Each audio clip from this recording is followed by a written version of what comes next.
Bien, vamos a realizar esta clase que está pendiente, es la de digestivo.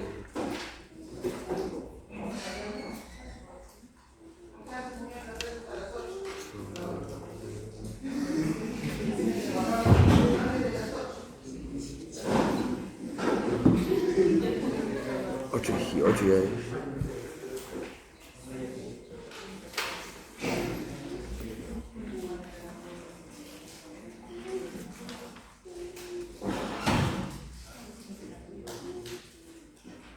Antes del ver digestivo, vamos a ver cómo se forman las cavidades corporales.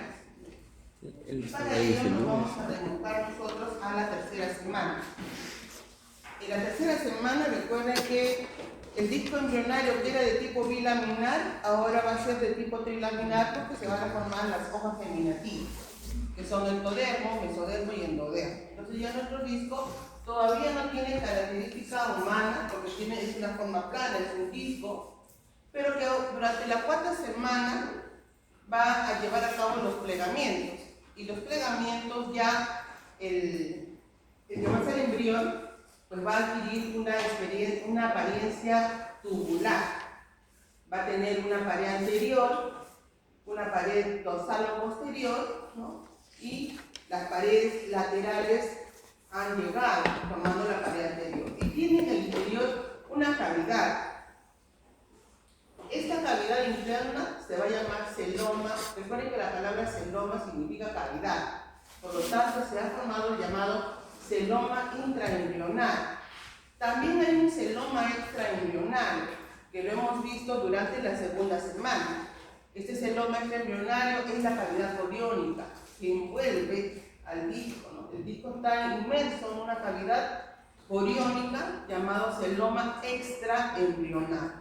Pero ahora que se han formado las capas germinativas y el disco también es de tipo trilaminar, hemos visto que la capa mesodérmica, que es la capa intermedia, porque arriba tenemos ectodermo, mesodermo y endodermo. Arriba hay una cavidad llamada cavidad amniótica y abajo hay una cavidad llamada el sapovitelino. Y en la parte central, pues el disco, en medio de dos cavidades, y en los cuales ya formó sus hojas germinativas. Entonces tenemos que, a nivel del mesodermo, vamos a ver la capa mesodérmica, estamos más o menos orientados en esta imagen, en un corte, ¿no?, transversal. Estamos observando arriba el ectodermo, en la parte media el mesodermo, acá tenemos a la notocorda, y en la parte inferior tenemos al endodermo.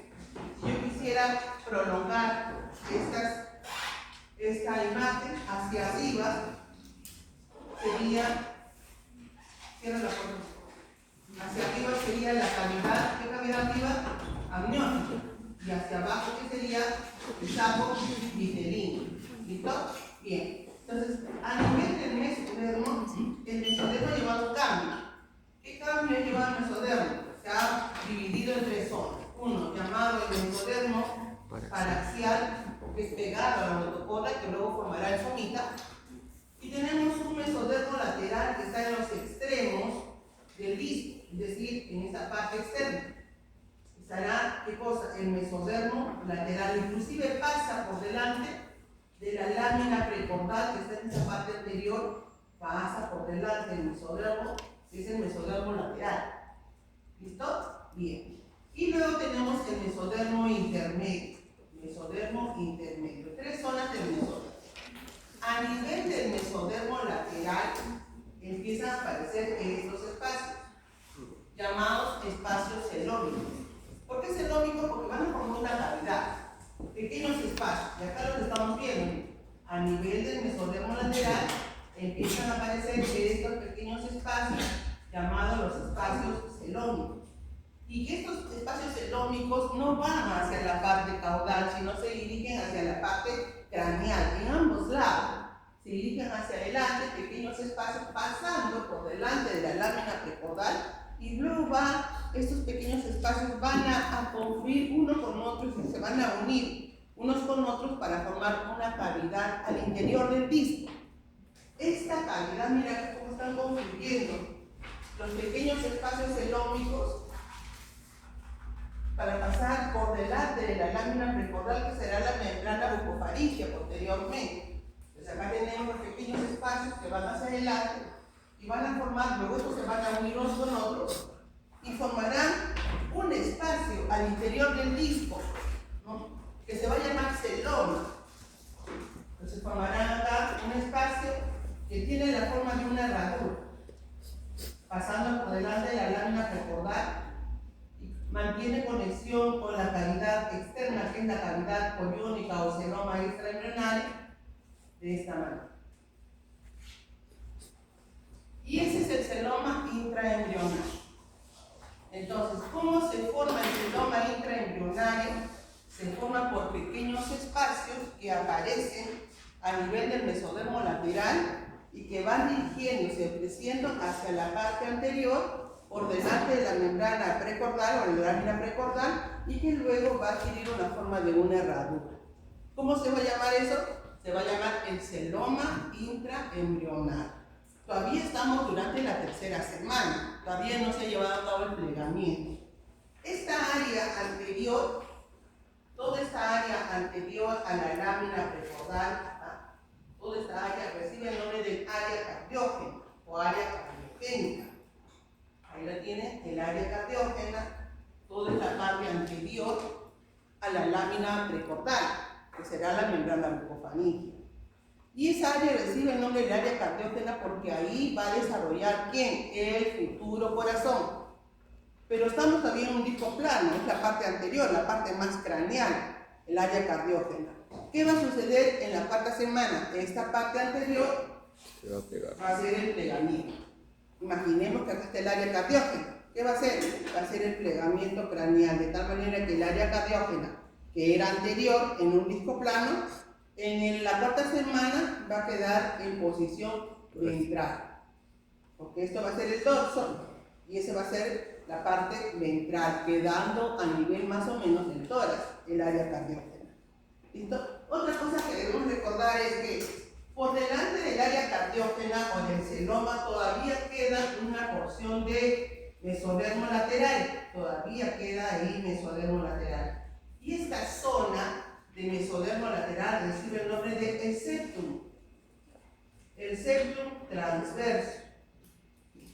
El septum transverso. De tal manera que cuando se lleva a cabo el plegamiento craneal, el área cardiógena con el septum que queda más adelante hacen el plegamiento craneal para quedar ubicado a nivel del tórax el área cardiógena y más atrás el septum, porque el septum estaba más anterior. Hace el plegamiento que del área cardiógena y por detrás de ella va a quedar el septum transverso. ¿Qué será en el futuro el septum transverso? Va a formar el músculo diafragma. El área cardiógena va a quedar en el tórax y por detrás va a quedar el septum, el cual va a originar posteriormente al músculo diafragma. O una parte del diafragma, porque el día de hoy vamos a ver, ¿no?, cómo se forma el músculo diafragma. Entonces tenemos estas, ¿no?, imágenes durante la tercera semana. ¿Qué más tenemos acá? Acá ya tenemos cómo se ha formado este celoma en forma de una herradura, ¿no?, hacia adelante. Esa formación del celoma ha dividido al mesodermo lateral en dos zonas, la llamada somatopleura y la llamada esplasmopleura. Todavía estamos en la tercera semana. En la cuarta semana, con producto de los plegamientos, el saco vitelino que queda en la parte inferior se va a incorporar al cuerpo del embriocito para formar, ¿qué hemos dicho?, el tubo digestivo. Entonces, ¿cuál va a ser el destino del saco vitelino? Formar el tubo digestivo primitivo, todavía primitivo. ¿Listo? Bien. Entonces acá se ha formado el celoma, el llamado celoma, producto de los plegamientos. Hay una cavidad ahora interna en el disco y este va a ser luego el primordio para la formación de las cavidades corporales. ¿Qué cavidades tienen que formar? Si estamos en un disco plano, ¿qué cavidades tienen que formar? La cavidad cardíaca, que ya sabemos que la parte anterior del disco, esa parte anterior del celoma, imaginemos que el celoma tiene esta forma de herradura, esa parte anterior corresponderá a la cavidad pericárdica, la cavidad pericárdica, donde posteriormente pues se desarrollará el corazón. van a haber dos canales laterales. Dos canales laterales. ¿Quién dijo que abriera la puerta? Ciérrame la puerta. Dos canales laterales que van a formar en el futuro la cavidad pleural, donde desarrollará el pulmón, y la cavidad peritoneal, donde desarrollarán los órganos abdominales. Entonces, ¿qué cosa va a originar posteriormente este celoma que tiene forma de una herradura? Va a formar las llamadas cavidades corporales. Por ende, ¿cuál será el primordio para la formación de las cavidades corporales? El celoma intraembrional. Lateralmente este celoma no pierde la conexión con lo que es el celoma extraembrional, que sería la cavidad coriónica. No pierde la conexión. Es por eso que hacia afuera, luego cuando se lleva a cabo el plegamiento, todavía mantiene una conexión con la región umbilical. Entonces tenemos que a la cuarta semana se ha formado el celoma, que será en el futuro, ¿no? Serán las futuras cavidades corporales. Tiene una forma de una herradura, tiene un arco anterior que será la cavidad pericárdica en el futuro, y dos canales laterales que van a ser llamados los canales pericardio-peritoneales, esos canales laterales, y ahí van a desarrollarse posteriormente la cavidad pleural y la cavidad peritoneal. Listo. ¿Cuál será la función que tiene el celoma? La función que tiene el celoma es de aportar un espacio que no había, porque estamos en un disco plano. No había ese espacio y aporta un espacio para la formación de órganos posteriormente al interior del cuerpo del llamado neuron. Además, que va a permitir también el movimiento de estos órganos. Ahora, la pared externa de esta cavidad va a estar revestida por mesodermo somático, que será en el futuro el peritoneo parietal. La pared interna está revestido por el mesodermo de tipo esplácnico, que en el futuro será el peritoneo visceral.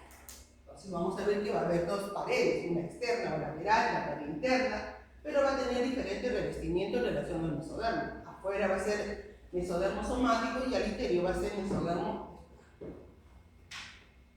Bien. ¿Qué más tenemos?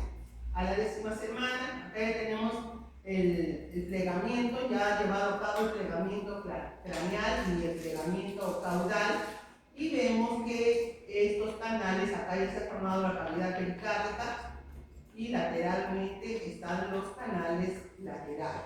Ahí tenemos acá la cavidad pericárdica, no pierde la conexión con los canales laterales, y acá se mantiene la conexión hacia afuera, hacia el celoma extraembrional.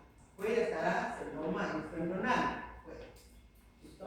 Entonces vamos a ver que ahora, cuando se lleva a cabo el plegamiento transversal de los lados del disco, los laterales, se va a formar la pared corporal anterior. Tiene que unirse en el plano medio para formar la pared corporal. En la parte umbilical no realiza totalmente la conexión o la unión. Es por eso que se mantiene esa conexión entre la cavidad abdominal y el interior del cordón umbilical.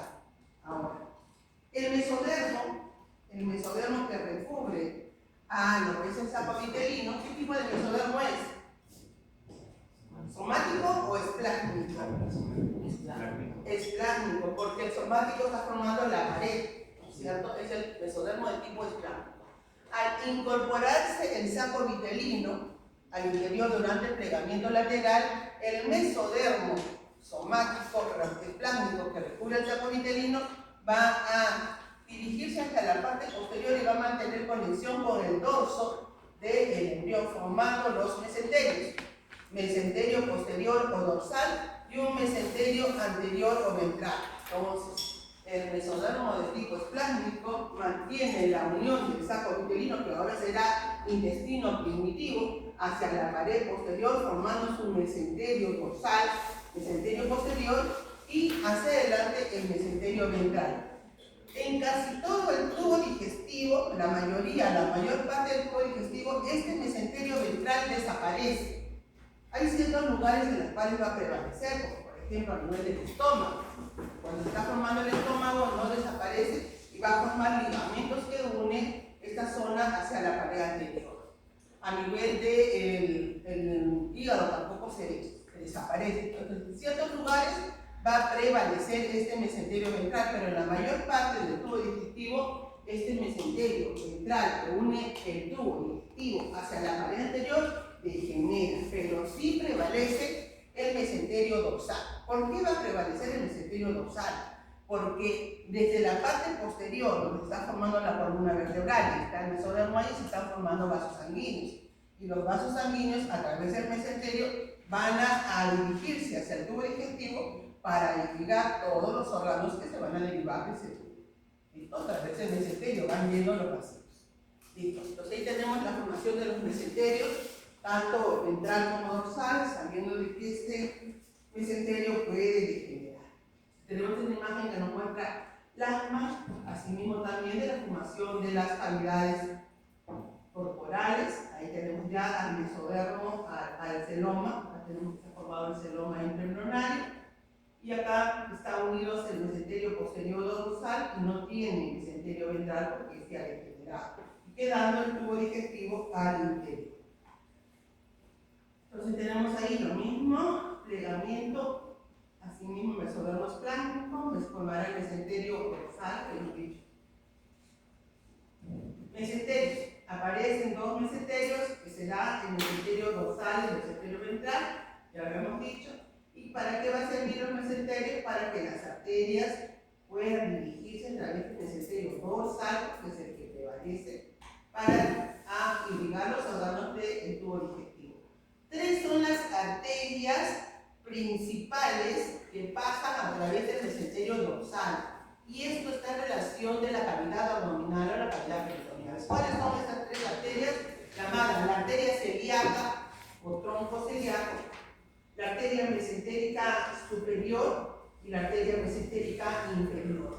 A nivel de la cavidad peritoneal, estas tres arterias, que son arterias primitivas que recién se están formando a partir de una aorta dorsal, inicialmente van a ser dos aortas dorsales y luego van a funcionar y se va a quedar solamente una. Y a través de este mesenterio dorsal, que hemos dicho que el que prevalece porque va a unir el tubo digestivo a la pared posterior, se van a dirigir tres troncos arteriales, que son la arteria celíaca o tronco celíaco, y esta va a irrigar los órganos que se formen desde el intestino anterior. No la mayoría, pero ciertos órganos que están en la parte posterior pegados a la cavidad peritoneal van a estar irrigados por esta arteria.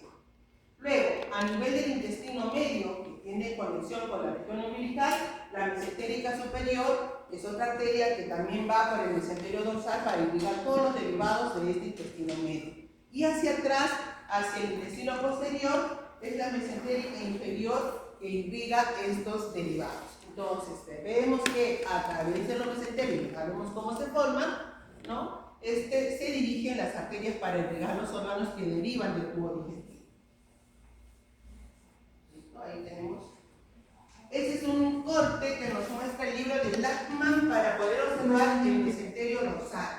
Entonces vamos a ver el mesenterio dorsal. Miren acá a nivel del estómago, les dije que prevalecía el mesenterio ventral y acá lo tenemos. Este será el mesenterio ventral del estómago en formación y esto no desaparece, pero la mayoría del tubo digestivo ya no hay mesenterio anterior o dorsal, el ventral, queda solamente el dorsal, el mesenterio dorsal hacia atrás pegado hacia la pared posterior del cuerpo del embrión. Miren ustedes todo el mesenterio dorsal para permitir que a través del mesenterio las arterias se dirijan hacia los órganos que van formándose del tubo digestivo. El mesenterio ventral, les dije que solamente no desaparecía a nivel del estómago, una pequeña porción del duodeno tampoco degenera, tampoco a nivel del hígado. El hígado está unido a la pared anterior y acá el estómago está unido al hígado por este mesenterio ventral. Y vamos a ver que este mesenterio ventral en el estómago no degenera y va a formar su epíplo, o también llamado aumento menor, que va a unir el estómago y una parte del duodeno hacia el hígado. Hasta hoy en día, que cuando lleguen a la anatomía van a observar el epíplo menor y van a conocer qué estructuras lo conforman, ¿no? Y van a ver que esto es un derivado del mesenterio ventral y a esta zona no nos genera. Otro derivado del mesenterio ventral es a nivel del hígado, que está unido a su pared anterior y está formando un ligamento que sostiene al hígado. Este ligamento recibirá ligamento falciforme posteriormente. Ligamento falciforme. En el resto del tubo digestivo hacia adelante ha degenerado el mesenterio ventral y también por debajo del tubo veno, no hay, solamente queda el mesenterio dorsal. Esta es la arteria celíaca que irrigará derivados del intestino anterior, pero de la parte baja, estómago, una parte del esófago, va a irrigar. La arteria mesentérica superior, derivados del intestino medio, va a irrigar, y la arteria mesentérica inferior van a los derivados del intestino posterior. ¿Listo? Pues ahí esta imagen nos muestra el libro. Lo mismo nos muestra Moore, acá en la parte posterior, el mesenterio está uniendo a esta aorta dorsal hacia atrás. A nivel del estómago prevalece el mesenterio ventral, el estómago y también a nivel del hígado. El resto ha degenerado. Cavidades corporales. ¿Qué forma tenía esta celoma intraembrionario? En la forma de una herradura, que ahora durante el plegamiento la cavidad, la parte anterior de la herradura ha quedado en posición ventral al intestino anterior y ha formado la cavidad pericárdica, y hacia los lados tenemos dos canales laterales llamados los canales pericardio-peritoneales, que son desde el pericardio hacia la región peritoneal, dos canales laterales. Y el septum, miren ahora qué posición tiene. Esto lo hemos visto cuando hemos llevado plegamiento craneal. Posición del septum, ahora ha quedado posterior a la cavidad pericárdica. Repito, el septum transverso durante el plegamiento craneal, que antes era anterior, antes del plegamiento, ahora ha quedado en posición posterior o dorsal a la cavidad pericárdica. Ahora, ¿por qué va a ubicarse aquí? Porque va a formar ¿qué cosa? Al músculo diafragma. ¿Listo? Y acá tenemos los dos canales laterales, estos son los dos canales laterales que no pierden conexión con la cavidad pericárdica. Miren, no han perdido conexión, pero tendrán que desarrollar un tabique que los separe. Esta es la cavidad pericárdica y estos serán los dos canales. Acá, canales de pericardio peritoneales. Dos canales. ¿Listo? Ahora, ¿qué tiene que suceder en estos dos canales que van a formar la cavidad pleural y la cavidad peritoneal? Pleural, ¿para quién? Para que desarrolle el pulmón, y peritoneal, ¿para quién? Para que desarrolle los órganos abdominales. ¿De qué tiene que formarse ahora? Una división entre una parte del canal peritoneal, pericardio peritoneal, tiene que haber una división. Y esa división se va a formar una por encima de la yemita respiratoria, que luego va a aparecer una yemita y se va a dividir en dos para originar al pulmón. Son las yemitas respiratorias. Va a aparecer una división por encima de la yemita y otra división por debajo de la yemita, dividiendo al canal pericardio peritoneal. Ahora vamos a ver, pues acá tenemos el canal o el celoma, que son los dos canales laterales. Son los dos canales, y desde el tubo intestino o el tubo digestivo va a formar dos yemitas, una y dos yemitas, para la formación de los órganos respiratorios. Entonces tenemos ahí estos rebordes. Miren, acá tenemos las yemas bronquiales, tal vez de la teoría. Estas yemitas respiratorias, ¿no? Vamos a ver que van a desarrollar dos particiones que van a ser llamados el reborde superior por encima de la yema, llamados pliegues pleuropericárdicos. ¿Por qué pleuro? Porque si es por encima de la yema, se va a formar ¿qué cosa? La cavidad pleural. Pleuropericárdico, separando la cavidad pericárdica de la cavidad pleural. Y el otro repliegue va a ser llamado pleuroperitoneal, porque va a ser por debajo de la cavidad pleural hacia lo que es la cavidad peritoneal. Pleuroperitoneal. Entonces, ¿cómo se van a llamar esas particiones que los canales laterales van a desarrollar hacia arriba de la yema? Se va a llamar reborde o pliegue pleuropericárdico, porque lo va a separar de la cavidad pericárdica, y cuando es por debajo va a ser llamado reborde o pliegue pleuroperitoneal, porque separará la cavidad pleural de la cavidad peritoneal. Lo que es cierto es que tiene que desarrollar esos dos canales dos particiones. ¿Por qué? Porque no tiene que haber conexión con la cavidad pleural, ahí va a desarrollar el pulmón. Tiene que haber una división. ¿Listo? Bueno, ahí tenemos la formación de la yema respiratoria.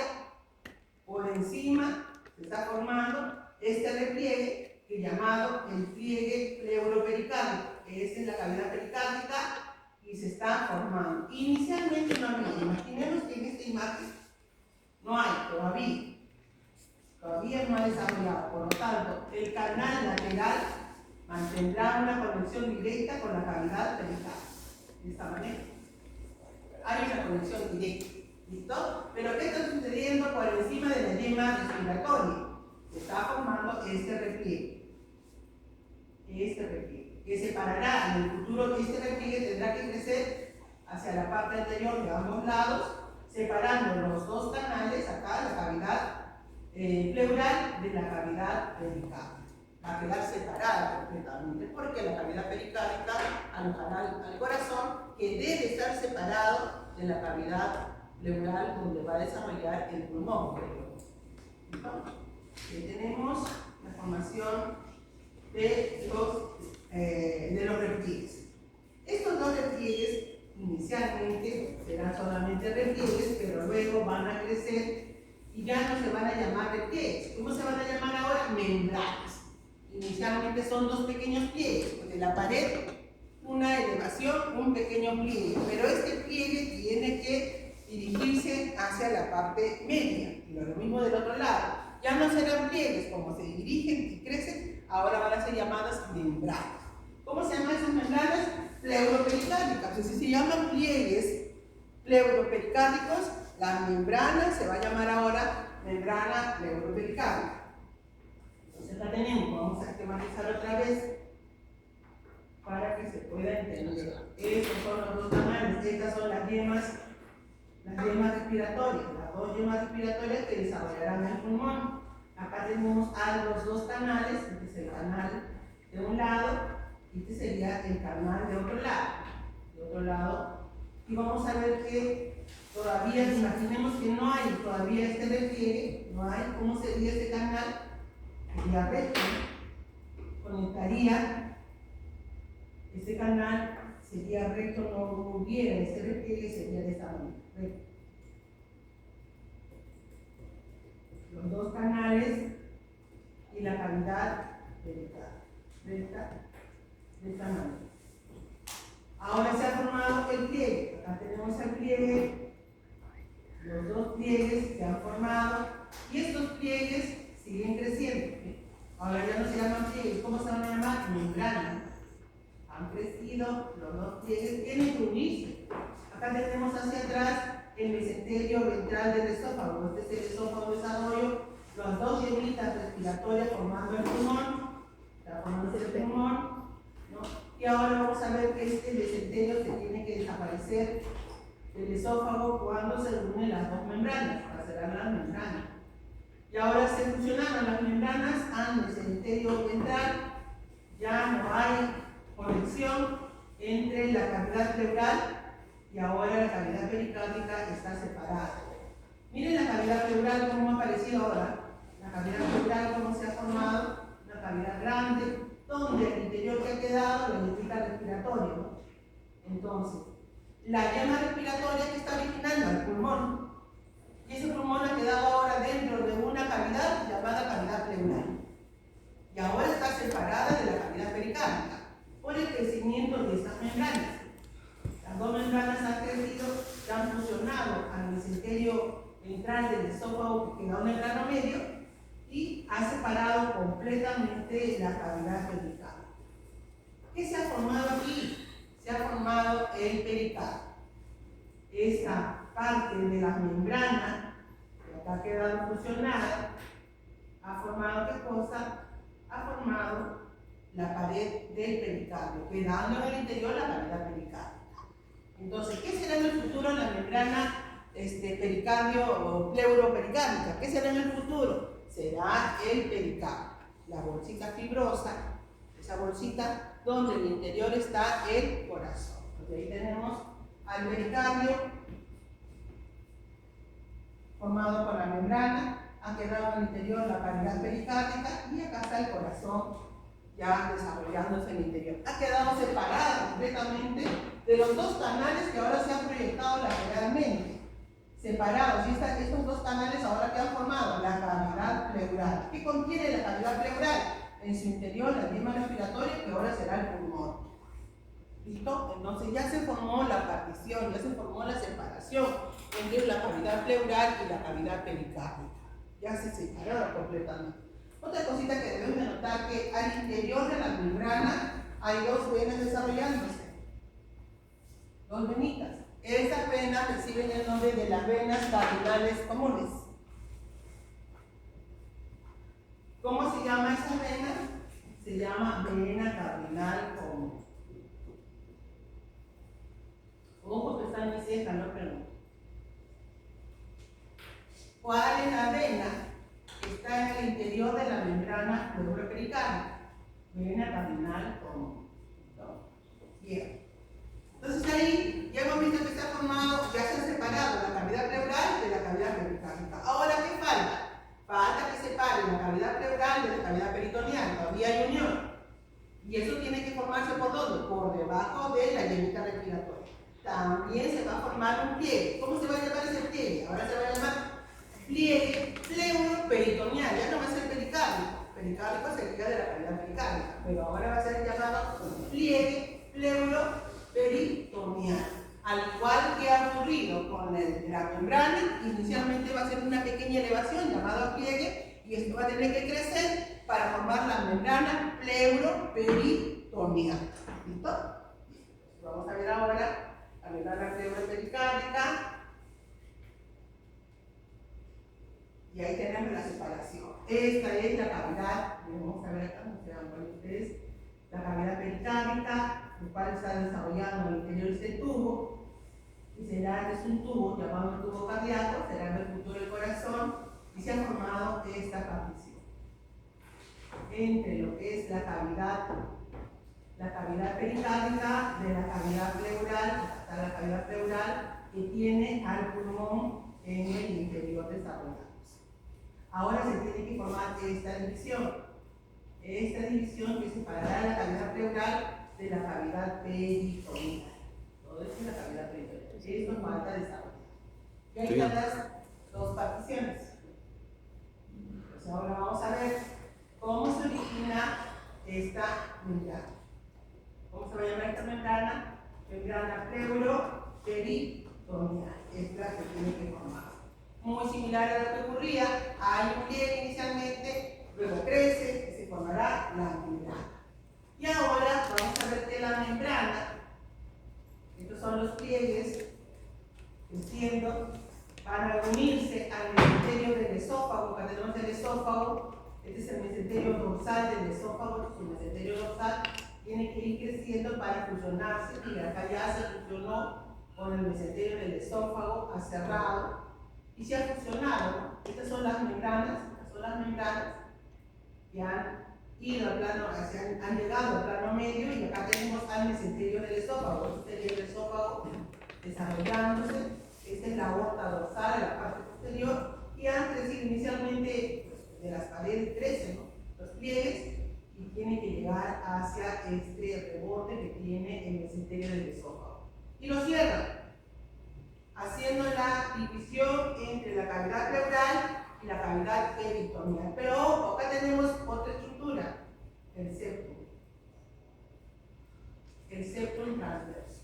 También la membrana se tiene que fusionar al septum, ahí se va a fusionar al septum para hacer totalmente la partición. Llegó el momento de la partición. Entonces tenemos al septum, a las dos membranas que se han unido al mesenterio dorsal del esófago. ¿Qué cosa se está formando ahí? Músculo diafragma. Músculo diafragma. Para que el músculo diafragma, ojo, miren, el canal del lado derecho cierra antes, siempre va a cerrar antes que el lado izquierdo, porque en la parte derecha está el hígado en desarrollo, el hígado es un órgano macizo. Y eso estimula, recordemos, para cerrar antes. Porque en esa zona se desarrolla el hígado. Va a cerrar, ahí está marcado, por la nota, porque eso es importante. Y ahí que se está formando el diafragma, porque acá tenemos a nuestro diafragma. ¿No? El diafragma. Ahora, ¿cuál es el destino? O sea, ¿qué parte del diafragma va a formar la membrana? La membrana va a quedar luego reducida por el crecimiento de la porción tendinosa, por lo que va creciendo además la porción muscular. Mire cómo está creciendo la parte muscular de la pared corporal va creciendo el músculo. Recuerden que el diafragma es un músculo y al momento de crecer esta porción muscular, crecimiento muscular, va abarcando mayor parte del diafragma y rezagando una pequeña porción tendinosa del diafragma, la membrana.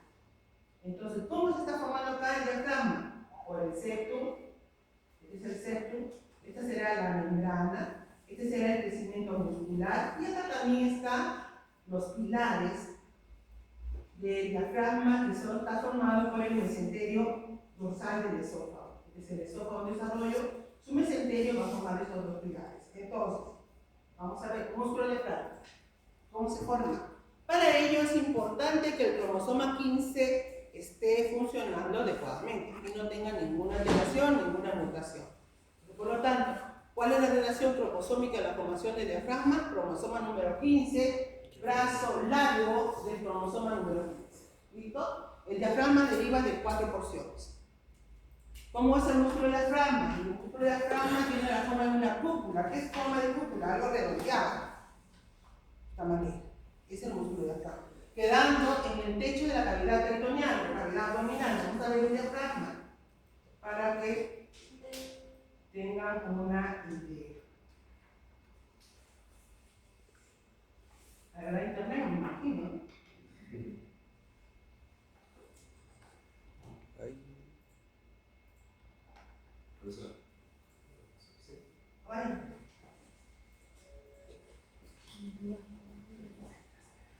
Miren la forma de cúpula que tiene el diafragma. Acá.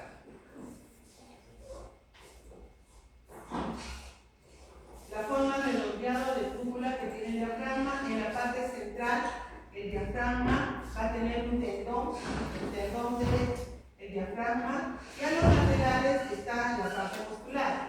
Acá tenemos una vista anterior, esta es la parte central del diafragma, esta es la parte anterior, la parte posterior. Entonces vean el músculo diafragma, a los costados tiene la porción muscular, esto es anterior y esto es posterior, esta es la columna, y a la columna está fijo, o sea, se fija el diafragma a la columna por medio de sus dos pilares.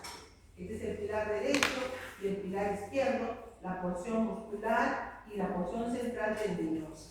Entonces, ¿quién va a formar esta porción tendinosa del diafragma? Que es la parte central, el septum transverso. ¿Quién forma la porción muscular? La porción muscular crece desde los pliegues laterales, desde la pared corporal, desde el mesodermo somático.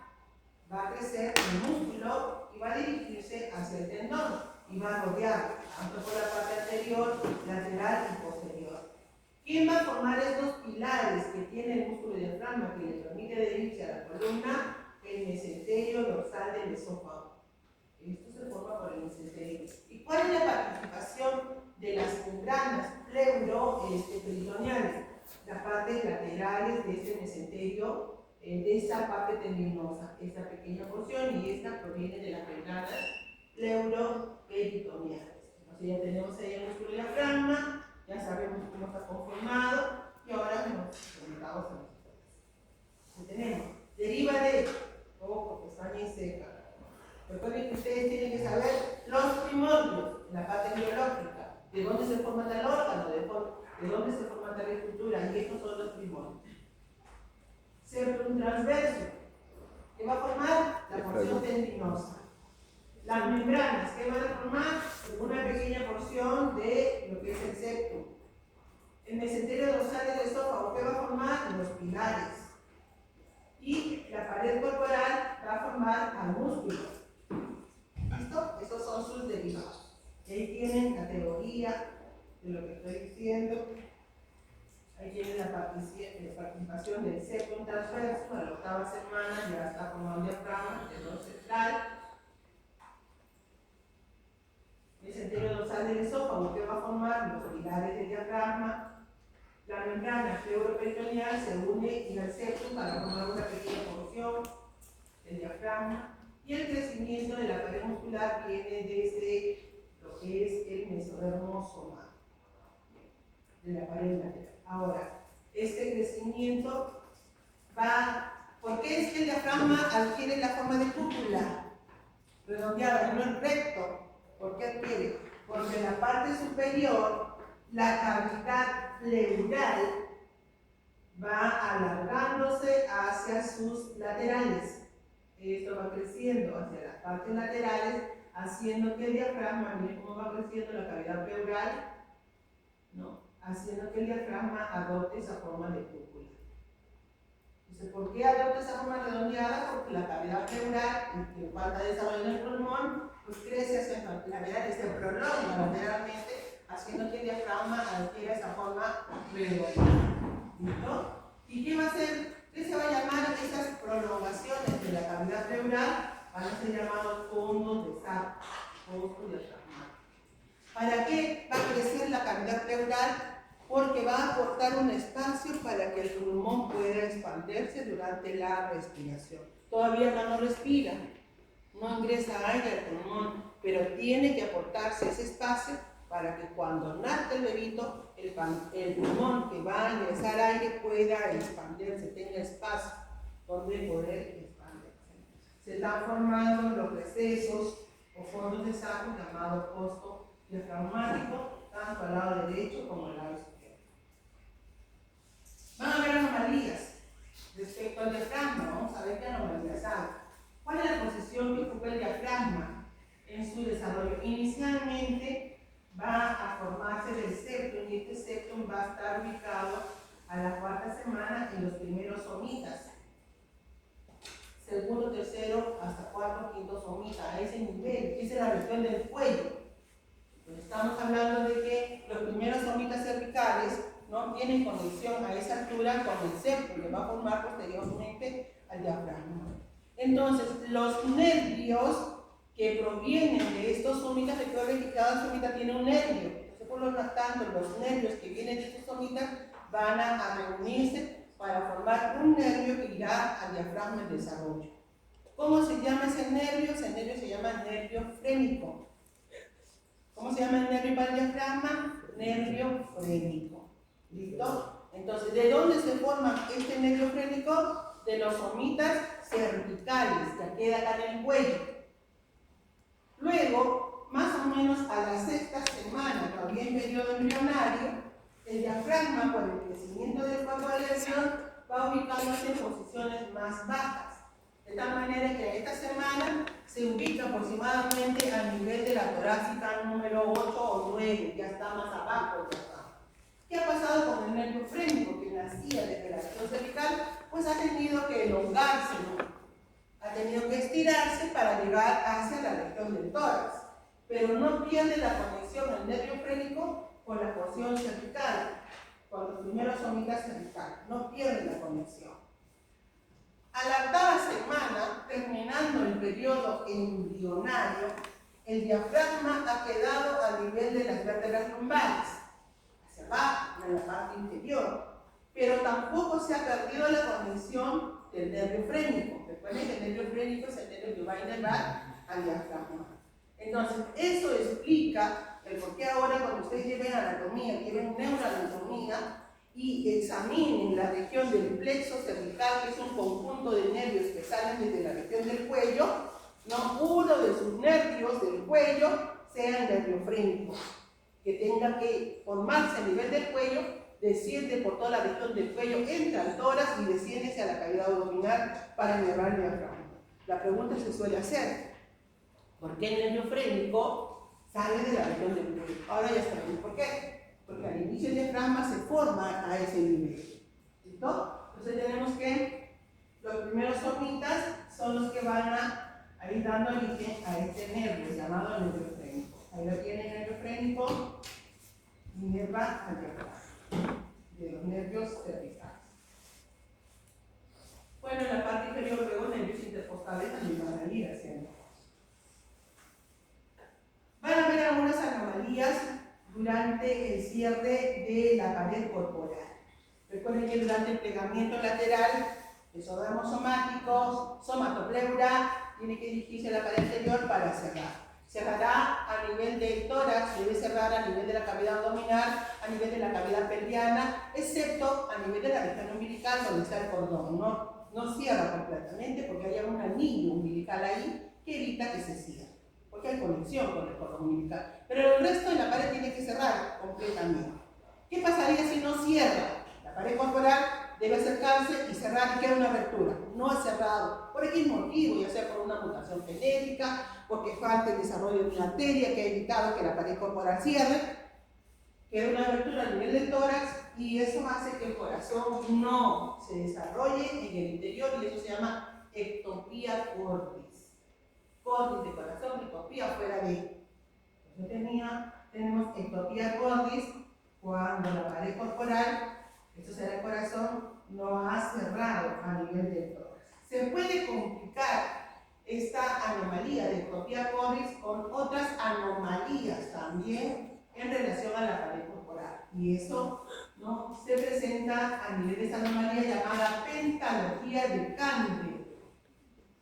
Pentalogía, penta, que significa 5 anomalías. Una de ellas es la ectopía cordis, anomalías del desarrollo del esternón, porque el esternón se forma por el cierre de la pared corporal, no se desarrolla adecuadamente.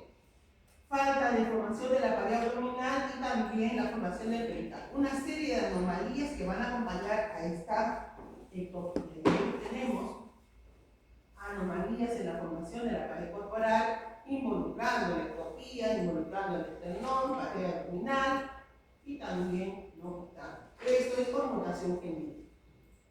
Acompañamos la mutación genética. Es la forma más severa de lo que es la falta de cierre de la pared torácica.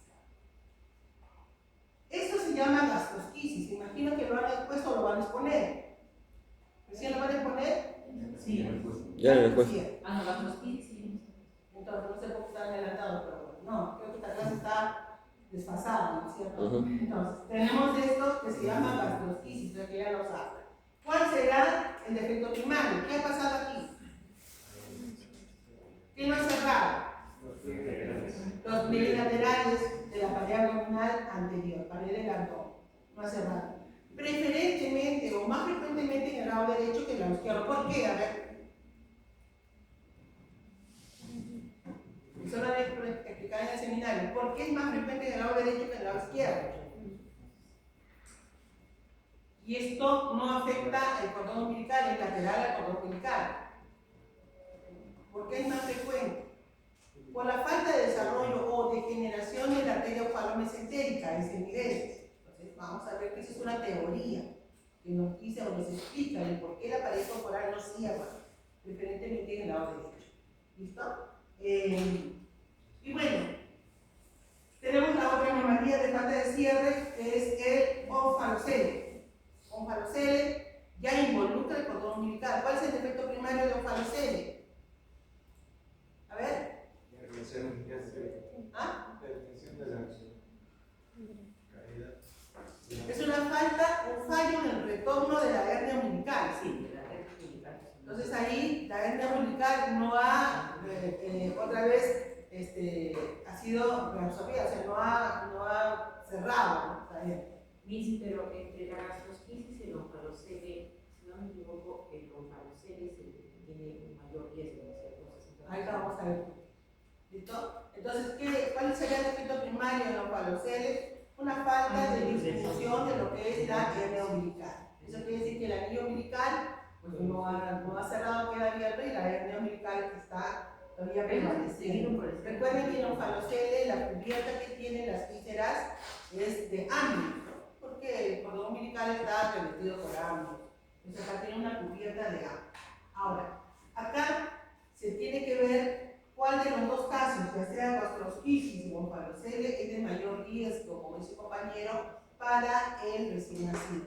¿Cuál será el mayor riesgo? ¿Por qué? Porque presenta un 60% de anomalías cromosómicas. Porque guarda relación con anomalías genéticas, ¿no? En un mayor porcentaje que gastrosquisis no lo tiene. Gastrosquisis apenas llega, creo que al 10%.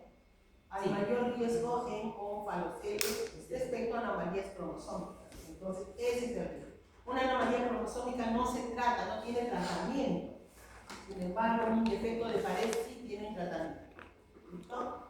Luego tenemos otra falta de cierre de la pared corporal, pero ahora a nivel de la región pélvica. Y eso se llama extrofia vesical, que puede comprometer no solamente la vejiga urinaria, sino también a la cloaca, recto.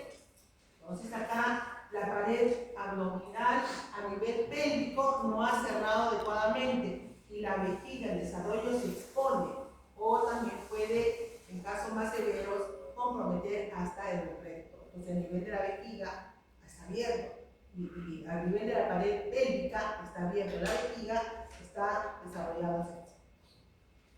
Bien. Anomalías del diafragma en desarrollo. Recordemos que, vamos a recordar, el lado derecho cerraba antes que el lado izquierdo, ¿no es cierto? El lado derecho, la membrana del lado derecho cierra antes que la del lado izquierdo. Pero ahora, cuando hay un fallo en el cierre de la membrana pleuroperitoneal del lado izquierdo, queda una abertura. Y esa abertura se llama hernia diafragmática. Esta abertura va a ser denominada como hernia de Beausoleil o agujero de Beausoleil. Ahí lo tienen el nombre. Agujero de Beausoleil es más frecuente en el lado izquierdo. Bueno, en realidad esta hernia diafragmática no es muy frecuente, pero cuando se presenta es más frecuente en el lado izquierdo que en el lado derecho. Recuerden que en el lado derecho se está formando el hígado. Por lo tanto, eso hace que cierre anticipadamente en relación al lado izquierdo. Cuando se forma la hernia, o sea, agujero que no me recibe en el lado izquierdo, agujero de Beausoleil, que es en la parte izquierda posterior. Eso será anterior, esto será posterior, agujero. Ahora, ¿cuál es el riesgo para el fetito o el recién nacido cuando éste presenta una hernia? ¿Cuál sería el riesgo? A ver, pensamos que el diafragma tiene un pequeño agujero, no va a pasar nada. No, a través de ese agujero, las vísceras abdominales ingresan hacia el tórax. Porque hay conexión entre lo que es el tórax, cavidad torácica, con la cavidad abdominal a través de este orificio. Entonces las vísceras van a ingresar. No pasa mucho, no tienen mayores dificultades cuando están en la etapa todavía antes del nacimiento, están en la etapa fetal, porque el bebito, el fetito no respira, pero sí hace movimientos respiratorios, pero el pulmón todavía no respira. ¿Qué pasa cuando las vísceras ingresan a la cavidad pleural, la cavidad torácica? Hacen que ese pulmón no desarrolle adecuadamente y quede pequeñito. Quede pequeñito el pulmón. Por lo tanto, el pulmón se comprime y eso se llama hipoplasia pulmonar. Hipoplásico, el pulmón pequeño, no desarrolla. Como les dije, no traería muchas consecuencias durante la etapa fetal, pero sí cuando nace. ¿Qué va a pasar cuando nace? El pulmón tiene que expandirse y llenarse de aire. ¿Y qué va a pasar con ese pulmón hipoplásico? Pues no va a llenarse de aire y eso va a crear dificultad respiratoria al recién nacido, pudiendo llevarlo a la muerte. ¿Qué se tiene que hacer cuando se detecta en una ecografía una hernia de Beausoleil, un agujero de Beausoleil? Tiene que hacerse una intervención quirúrgica antes del nacimiento. Se hace una intervención, se cierra ese orificio y se permite, ¿no?, de que el pulmón pueda expandirse, siempre y cuando se detecte a tiempo, ¿no? Cuando el pulmón queda pequeño, bueno, no hay mucho que hacer, pero hay que cerrarlo anticipado. Algunas veces el nervio frénico no es suficiente, por lo tanto, la pared o el músculo no va a estar inervado completamente y vamos a ver que se va a formar una eventración. ¿Qué cosa es una eventración? Una zona del diafragma que queda distendida porque las vísceras abdominales están tratando de ingresar por falta de inervación. Entonces se forma este fondo de saco y esto se comporta muy similar a una hernia, porque también las vísceras van a comprimir a través de este fondo de saco. No hay orificio, pero sí hay un fondo de saco ahí formado y vamos a ver de que comprime de igual manera el pulmón. Hablamos de gastroenteritis y el mosquito, listo. Ahora sí tubo digestivo, hasta ahí queda cavidad que el saco vitelino es el que va a formar el tubo digestivo, dividiéndose en tres zonas: anterior, medio y posterior.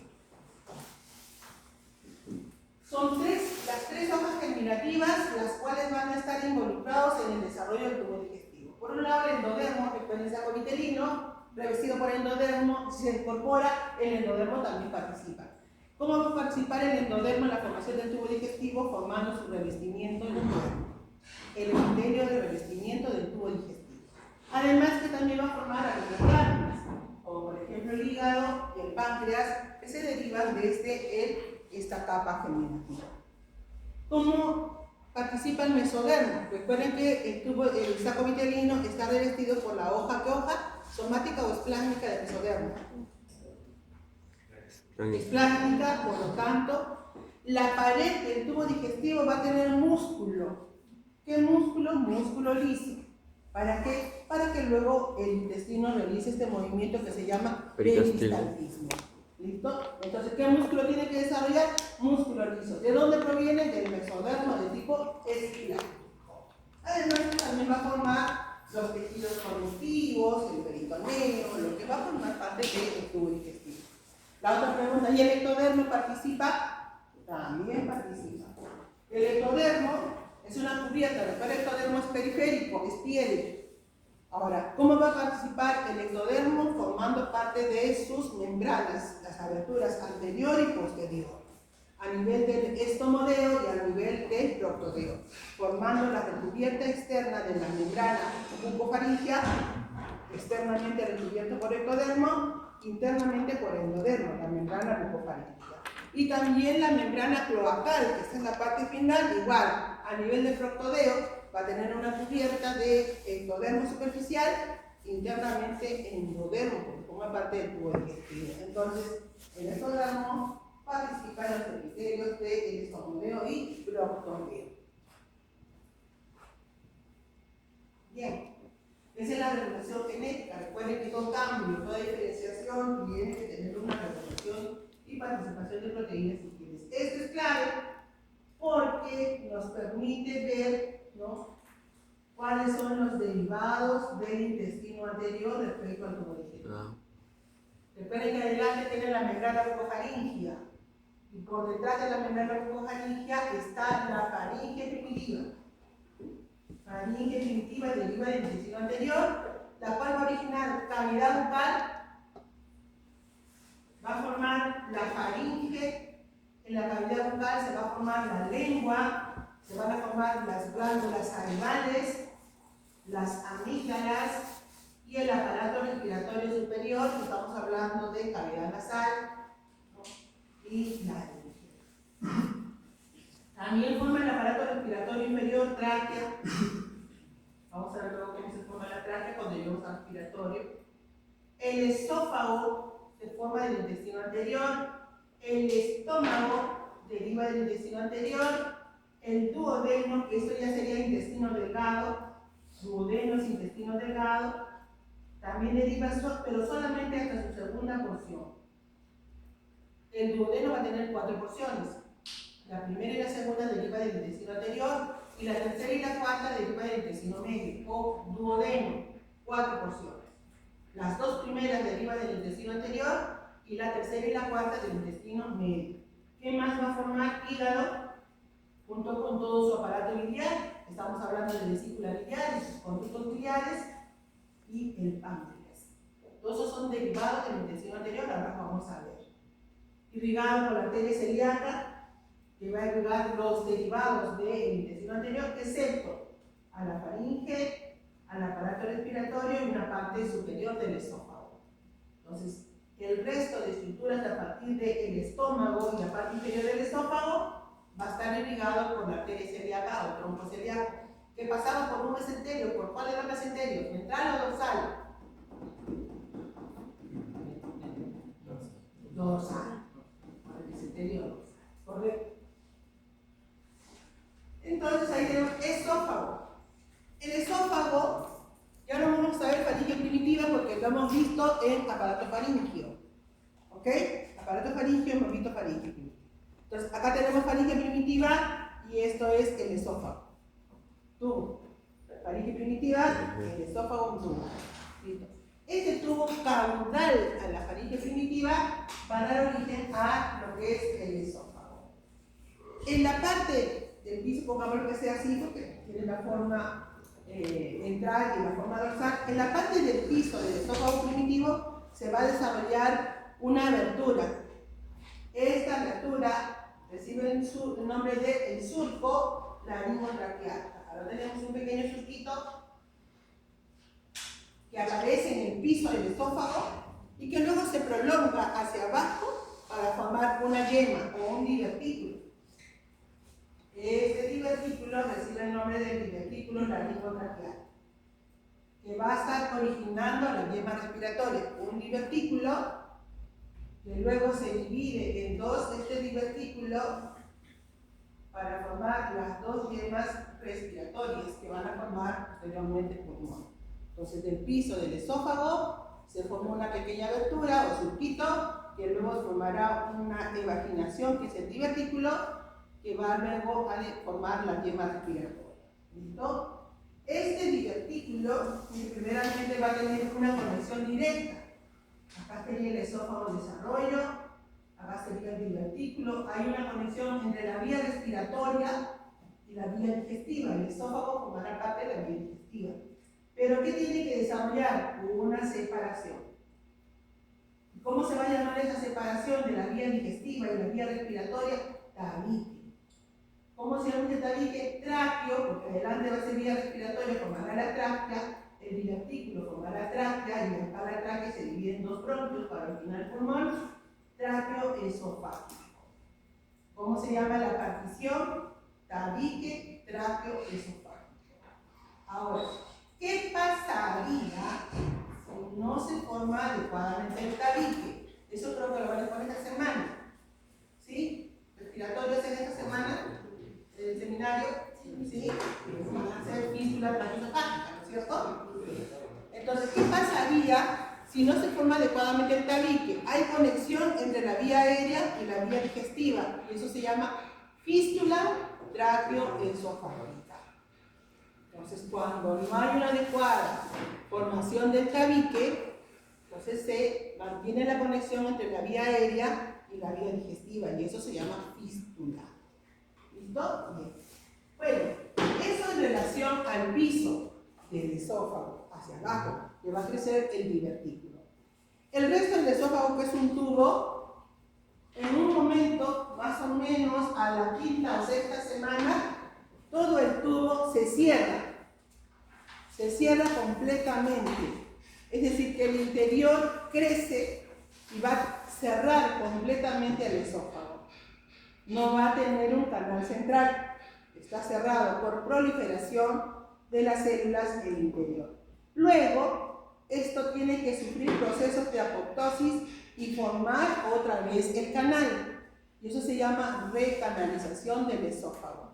Entonces, inicialmente es un tubo, luego proliferan las células internas, cierran ese tubo, se convierte en un cordón, pero luego recanaliza.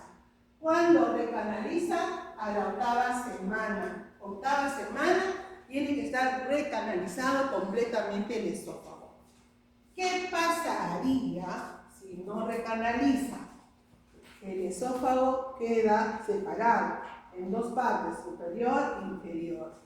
Y eso se llama atresia esofágica. Falta de desarrollo de la luz del esófago. No hay continuidad en el esófago. Y eso se observa cuando el bebito nace, ingiere la leche producto de la lactancia, pero la regurgita, no la pasa, no entra hacia el tubo digestivo. Ahora, son dos anomalías diferentes, ¿eh? Una atresia esofágica, la otra es fístula traqueoesofágica. A veces se presentan por separados, pero por lo general van las dos anomalías juntas. Atresia esofágica con fístula traqueoesofágica. Hay tipos, esos tipos los deben de poner en el seminario. ¿Cuál de todos los tipos de atresia y fístula es lo más frecuente? Viene el examen. Lo ven en la parte del seminario, por favor. Cuando pongan sus compañeros, tienen que ver los tipos de atresias y fístulas trapeoesofágicas. ¿Y cuál de ellas la más frecuente? ¿Listo? Bien. Entonces tenemos que recanaliza el esófago. Ahí tenemos, mire, el crecimiento de la llenita o el divertículo que va a formar la tráquea, luego los dos bronquios para formar el pulmón. Acá adelante tenemos acá la formación de la faringe primitiva con sus sarcofaringios, el esófago hacia atrás. ¿Y esto qué será? El tabique. Es el tabique que separará ambas vías. Cuando no se forme el tabique, ¿qué cosa había? Fístula, tráqueo, esófago. Cuando el esófago no canaliza, ¿cómo se llamará? Atresia, esófago. Hoy tenemos el divertículo, el esófago, esto está formándose la separación, acá se formó el tabique, esto es la tráquea o el divertículo, formando los dos bronquios o yemas bronquiales y yemas pulmonares. Anomalías, ya sabemos, atresia, fístulas, a veces estenosis o a veces esófagos cortos. Se entienden las variedades. Estómago. Ahora vamos a ver el estómago. El estómago es la continuidad hacia abajo del esófago. Si hemos dicho que el esófago era un tubo, ¿no? El estómago es otro tubo. De la misma manera, un tubo. Solo que en el estómago, vamos a ver esta unión, en el estómago, que es un tubo inicialmente, este se va a ir dilatando en la parte central, va a tener dos extremos, arriba el extremo superior y abajo el extremo inferior, el tubo que va a originar el estómago. Arriba es esófago y hacia abajo será duodeno. ¿Me dejo entender? Esto será anterior y esto es posterior. Craneal, caudal, es lo mismo, superior e inferior. Porción central. ¿Qué va a pasar en la porción central? Empieza a ensancharse. De tal manera que ahora el tubo que va a formar el estómago va a adquirir esta forma. Arriba, la parte superior y se dilata en la parte media.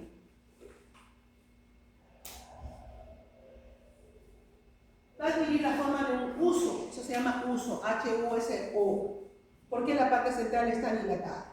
En un segundo momento, imaginemos que esto está dilatado en el centro, en un segundo momento, la parte posterior, posición anatómica anterior y posterior, crece más que la parte anterior. Es decir que, si yo lo pongo de costado, ustedes están viendo esto es posterior y esto es anterior, esto va a desarrollarse o va a dilatarse más hacia atrás que adelante. Si hacia atrás va adquiriendo la forma redondeada, hacia adelante se va curvando hacia adentro, va formando una fosa.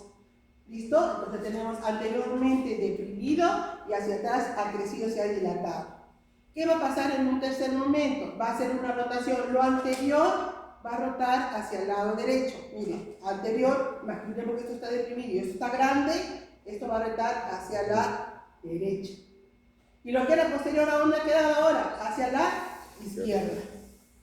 Entonces ahora la dilatación está en el lado izquierdo y la depresión está hacia el lado derecho. ¿Qué va a suceder en un segundo momento? En un segundo momento o un cuarto momento, la parte superior va a ser este giro. Hacia abajo, y lo que estaba hacia abajo va a ir hacia arriba y a la derecha. La parte superior hacia abajo y hacia la izquierda, y la parte inferior va a quedar hacia arriba y hacia la derecha. ¿Qué va a suceder en este momento? Todo lo que era dilatado y estaba a la izquierda, ahora va a quedar hacia abajo. Y lo que estaba deprimido va a quedar hacia arriba y a la derecha. Y se van a formar la curvatura menor dirigida a la derecha y la curvatura mayor hacia abajo. Lo vamos a ver en el esquema. Este esquema nos muestra el lagma, así que veanlo con lagma. También por favor, también explica bien la forma de uso. La línea me marca que es la parte anterior. ¿A dónde va a girar? Hacia qué lado, derecho o izquierdo, está girando hacia la derecha. Y ahora ha quedado la parte deprimida de la derecha. La parte posterior, que era que le dije que era la más grande, va a quedar ahora hacia el lado izquierdo. Curvatura menor, curvatura mayor. Ahora, ¿qué va a pasar con el extremo superior? Tiene que rotar hacia abajo y el extremo inferior hacia arriba y a la derecha. Ahí está rotando.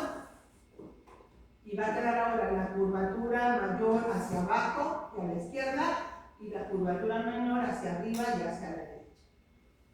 Eso es lo que va a realizar el estómago. Ojo, el estómago va a hacer rotaciones. Rotaciones inicialmente en 90 grados. Y y luego pues para ubicarse en la parte inferior. ¿Listo? Ahora, recordemos que el estómago tiene su mesenterio. ¿Qué mesenterio? Dorsal y el mesenterio ventral. Tiene sus dos mesenterios. Al momento de hacer girar, el mesenterio dorsal, conforme está hundiendo la pared posterior, se elonga, se estira, se va estirando y como sigue rotando, se sigue estirando hacia abajo y el mesenterio ventral, que está unido a la pared anterior, que lo une al hígado, también gira y no pierde sus conexiones. Los mesenterios prevalecen. ¿Qué van a formar ahora? Los epiplones. Ya, vamos a ver cuáles son esos epiplones. Miren, mesenterio ventral, mesenterio dorsal. Rota hacia la derecha y el mesenterio dorsal está rotando hacia la izquierda. Miren cómo se está elongando este mesenterio.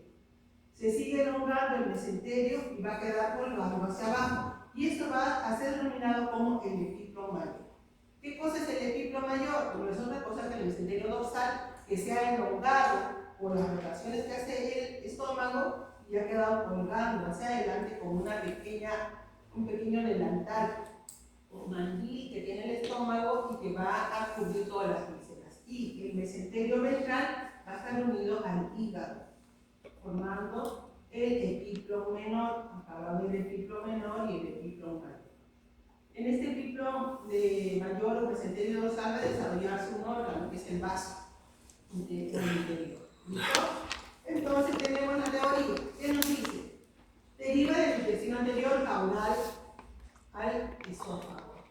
Hay una dilatación que sería el primorio. ¿Cuál será el primorio del estómago? La dilatación fusiforme con forma de uso que tiene el tubo digestivo.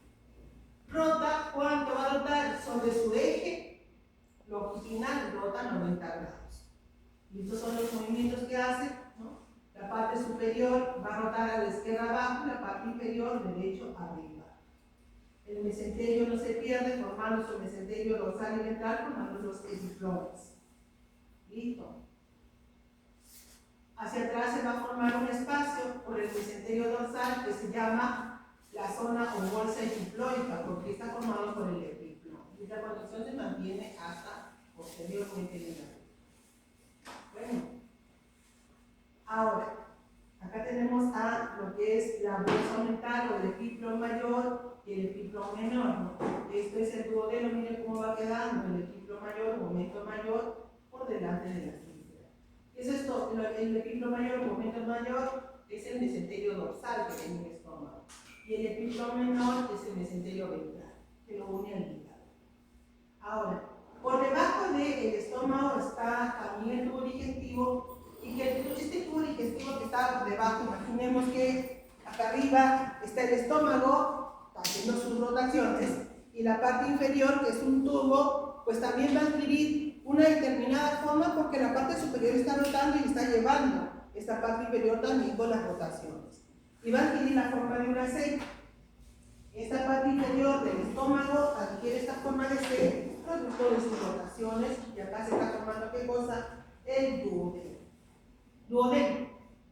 Pues acá tenemos al tubo, al estómago, haciendo sus rotaciones, aquí, con su forma de uso, y esta parte inferior va a formar al duodeno.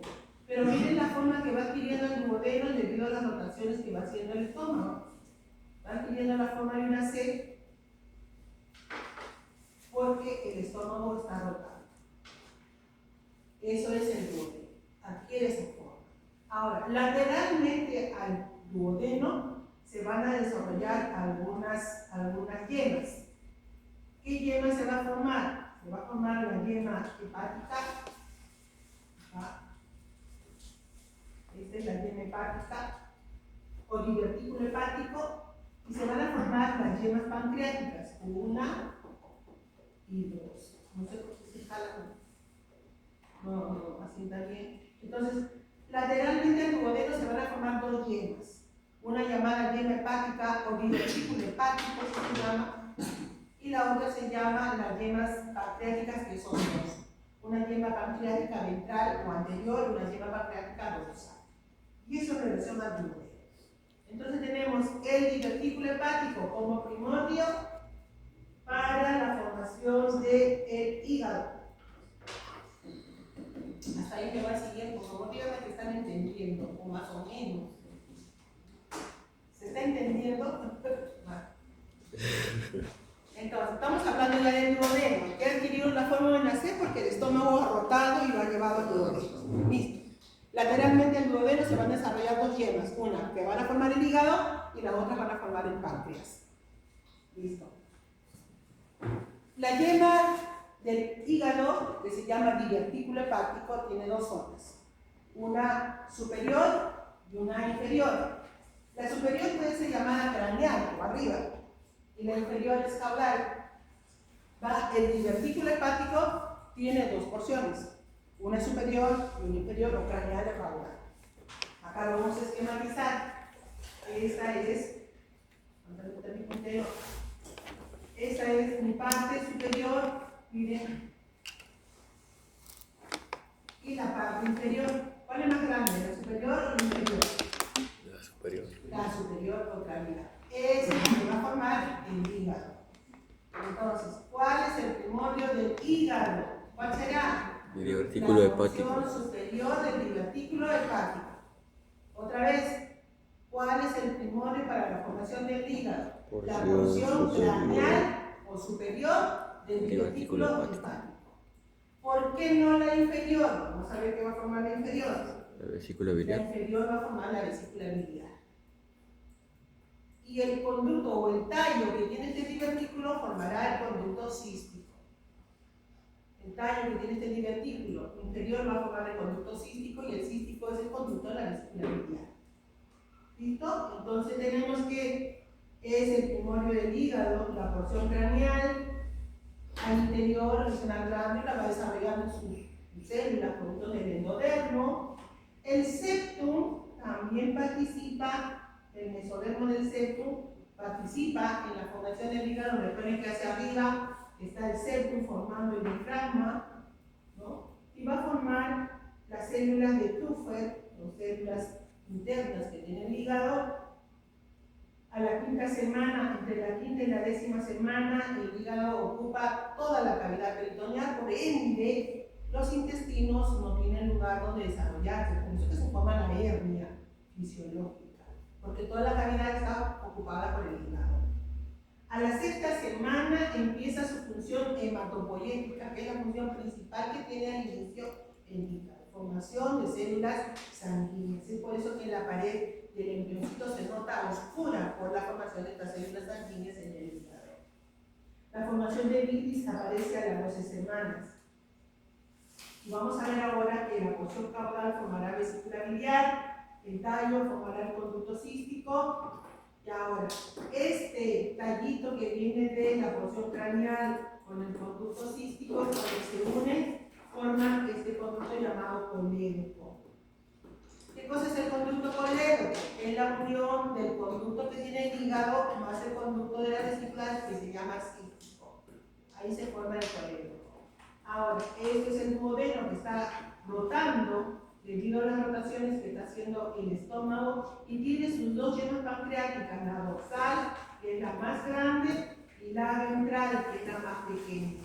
Producto de las rotaciones del duodeno arrastrado por el estómago, la yema ventral pancreática se va hacia atrás para reunirse con la dorsal.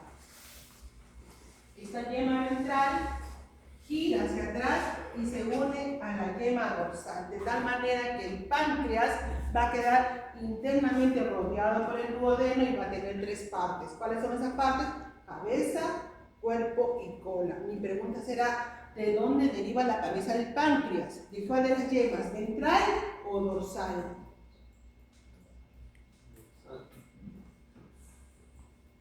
Miren, Ventral. esta es la yema ventral que está rotando hacia atrás para unirse al páncreas, acá, formando la cabeza, cuerpo y cola. Entonces, ¿quién va a formar la cabeza del páncreas? La yema pancreática ventral. ¿Quién va a formar el cuerpo y la colita? la yema pancreática dorsal. Pues el páncreas va a tener tres partes: cabeza, cuerpo y cola. La cabeza deriva de una yema, pero el cuerpo y la cola deriva de la mayor tamaño de la yema dorsal. ¿Listo? Y queda al interior del duodeno. Pero ojo, miren ustedes, la conexión con el colédoco no se pierde con el duodeno. Miren qué está haciendo el colédoco. Está ingresando hacia el duodeno. Y acá se va a unir con el conducto que viene del páncreas y desemboca en esta segunda parte del duodeno. Eso lo van a conocer inclusive en anatomía, ¿no? Cuando se haga vía biliar, y van a saber ustedes que el conducto colédoco que lleva bilis desemboca en la segunda porción del duodeno. ¿Listo? La bilis va por el duodeno a las 13 semanas. Cuando inicia su formación a las 12 semanas, y a las 13 semanas va a circular. Bueno, los mesentelios hemos hablado. En el caso del hígado, se va a llamar hacia adelante, el mesenterio no pierde, se llama ligamento falciforme, y el posterior va a formar el epíplomo menor que lo une al estómago. Listo. Páncreas, ahí la tienen sus dos yemas, ventral y dorsal. La parte anterior, cabeza, cuerpo, colita, ¿no? Ya sabemos de dónde viene.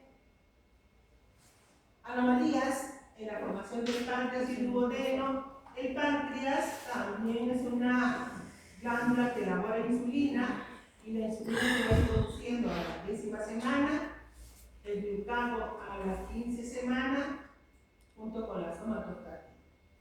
Estas hormonas que va produciendo, bueno, el páncreas, son aquellas que van a regular los azúcares en sangre. Listo, pueden haber anomalías en la llegada de la yema pancreática ventral, no se ha unido y se llama páncreas accesorio porque no ha terminado de unirse a la parte posterior. Listo, vaso. El vaso es un órgano intraperitoneal, es un órgano que se desarrolla al interior del mesenterio dorsal del estómago. Ahí está la participación de los genes. Función hematopoyética. Posteriormente a la función que tiene el hígado, tiene una función hematopoyética. Hay anomalías en relación al vaso. Intestino medio. Bien, hasta ahí intestino anterior. Todos los derivados del intestino medio, todo intestino delgado, incluyendo el duodeno, pero no todo el duodeno, recuerden, solo tercera y cuarta porción. La primera y la segunda porción del intestino anterior, tercera y cuarta del intestino medio. Además que va a formar el resto del intestino delgado. ¿Cuál es? Yeyuno, ilio, va a formar el intestino grueso. ¿Cuál? Las primeras partes. El ciego, el colon ascendente, el colon transverso, hasta su mitad derecha deriva del intestino medio. Entonces viene mitad derecha del colon transverso, derivado del intestino medio. Recuerden que el intestino medio va a formar las asas intestinales, que es el intestino delgado, y va a formar una asa, esta asa que se dirige al cordón umbilical para formar la hernia, recibe el nombre de asa del intestino medio. Y no pierde conexión con una pequeña porción del saco uterino, que todavía hay conectado al cordón umbilical. Al final de la sexta semana, entre la sexta y séptima semana, se forma la hernia, y esta se debe reducir a la 10ª u 11 semanas. ¿Listo? Bien. Ahora, ¿cuántas partes tiene el asa del intestino? Y acá imaginemos que sería el asa del intestino medio, que no pierde la conexión con el cordón umbilical. Tiene una parte superior y una parte inferior. Ojo, lo estoy remarcando aquí para no arrastrar aquí. Entonces, el asa del intestino medio tiene dos partes, superior e inferior. La parte superior formará el intestino delgado. Inicialmente va a formar unos pliegues que van a ir creciendo para formar el intestino delgado, para elongarse. Sin embargo, la parte inferior va a formar el intestino grueso. Lo único que va a haber, no hay mayores cambios en la parte inferior, puede haber una pequeña dilatación y el resto no cambiar. Eso lo vamos a ver. Aquí, miren la parte superior, cómo se está elongando, además que la parte, el asa va a hacer rotación. ¿Cuánto rota? Más o menos 90 grados inicialmente. 90 grados, va rotando sobre su eje. En un segundo momento sigue la parte superior ¿no? Formando pliegues. La parte inferior no hay ningún cambio, sigue igual, sigue rotando. Acá se formó ya todos los pliegues de la parte. El único cambio que hay es una pequeña dilatación en la parte inferior, está rotando sobre su eje. Y luego, más o menos entre las 11 semanas en la cual la cavidad abdominal se ha ampliado, retorna la hernia fisiológica. Ahora aún ha quedado, mira hacia arriba, ha quedado esa dilatación que va a formar el colon y el intestino ha quedado por debajo. Ahora tiene que hacer otra rotación en contra de las agujas del reloj, hacia abajo, para ubicar el intestino grueso en su posición. ¿Cuánto va a rotar? 180 grados.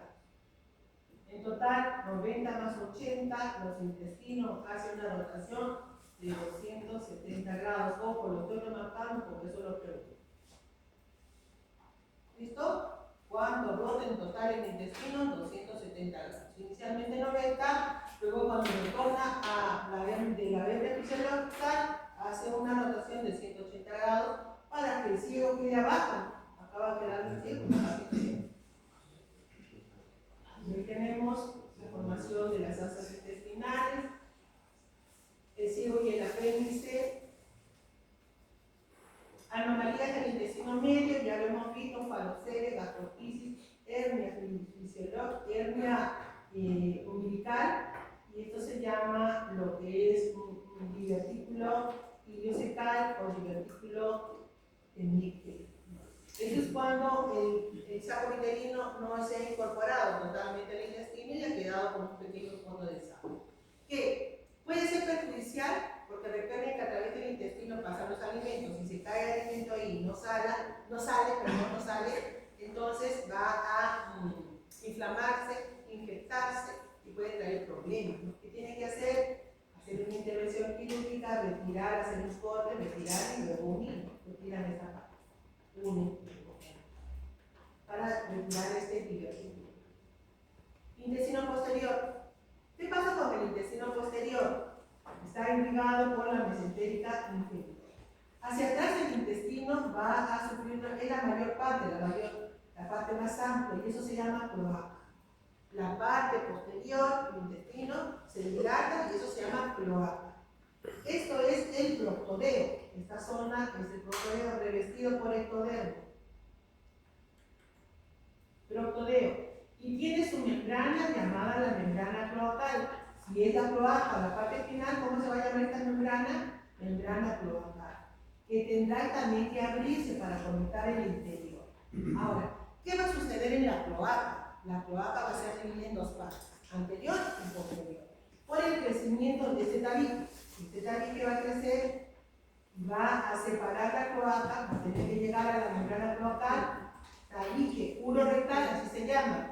¿Cómo se llama el tabique que separa la cloaca en dos partes? Tabique urorectal. Uro. ¿A qué nos lleva a pensar el uro? Urinario. Tiene que ver algo con la parte urinaria y rectal, porque atrás se va a formar el recto. Miren cómo el tabique está creciendo, separando la cloaca, tiene que llegar a la membrana cloacal, separándola completamente. Vamos a ver otra imagen. Sigue creciendo el tabique, y acá todavía tiene que llegar a la membrana cloacal, sigue creciendo en la membrana cloacal, y cuando llega, imaginemos que acá llegó, imaginemos que llegó, la membrana cloacal está separada en dos membranas, esta y esta. ¿Cómo se llaman esas membranas? Esta membrana se llamará la membrana anal, que formará el ano, y esa es la membrana urogenital, que va a formar el orificio externo de la uretra. ¿Listo? Bien. Entonces ahí tenemos ya la membrana anal, y esta será la membrana urogenital. ¿De dónde aparecen estas membranas? Por la separación del tabique. Inicialmente era membrana cloacal. Cuando eso ocurre, la cloaca se ha dividido en dos partes, anterior y posterior. ¿Cómo se llama la parte que va a originar la parte posterior? El recto, con su membrana anal. Y hacia adelante, esta porción anterior se llama la zona del seno urogenital. Esto se llama seno urogenital. ¿Qué va a formar el seno urogenital? La vejiga. ¿Qué más va a formar? Va a formar la uretra femenina y la uretra masculina. En este caso, esto es un varón. Eso es un varoncito. ¿Por qué? Porque acá está creciendo un pequeño divertículo. Miren acá, no lo veo, pero yo ya lo vi. Un pequeño divertículo, y acá se ha crecido mucho más. Este divertículo va a formar el pene posteriormente. Ya el anterior está desarrollando su uretra. ¿Listo? Entonces tenemos que la cloaca se ha dividido por el tabique rectal en dos zonas, anterior y posterior. Ya está llegando. Hacia adelante será la membrana urogenital y hacia atrás el recto. La membrana anal se abre ¿cuándo? A fines de la octava semana. Eso quiere decir que en el periodo fetal ya entra con una membrana anal que ha degenerado y ha conectado el recto con el exterior. ¿Listo?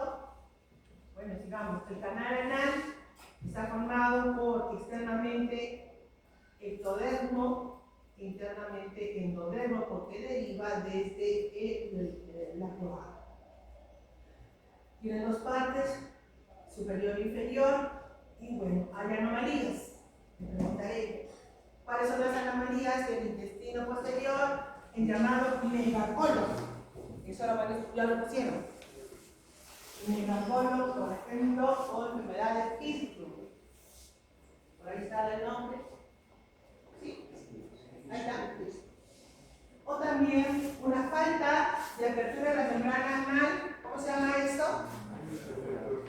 Ano imperforado. O puede haber fístulas a ese nivel. Cuando hay ano imperforado, pues el canal anal o el recto busca caminos para poder eliminar las heces, que algunas veces se mantienen fístulas, hay atresia del ano, fístulas de conexión entre lo que es la vía digestiva hacia la vía reproductora, y a veces en la mujercita se abre la vagina y por ahí salen las heces, y eso significa fístulas, ¿no?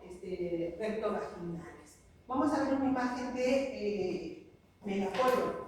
Vamos con el tiempo, como ya lo pasé. ¿Mucho? Ay, me pasé mucho. Acá terminamos. ¿Así? Así. Me paso, y ahí me van a esperar 15 minutos más para poder hacer la charla del día de hoy con eso. Oh, Dios, por favor. A ver, megacolon, para terminar con esto. Mi pregunta será en este caso, ¿dónde está el falo? ¿Acá o acá? ¿Acá? ¿Por qué? Esta es la zona paralizada. Sí. Lo de arriba es consecuencia de esta zona. ¿Cuál será el efecto primario? Fallo en la migración de las células ganglionales. ¿Qué son las células ganglionales? Que son células nerviosas que van a la pared del colon, que deben ayudar a que el colon se dilate y progrese las heces. Cuando esta zona está paralizada, pues se produce un megacolon, que es consecuencia de esta zona. ¿Listo? Hasta ahí llegamos, jóvenes. Y ahora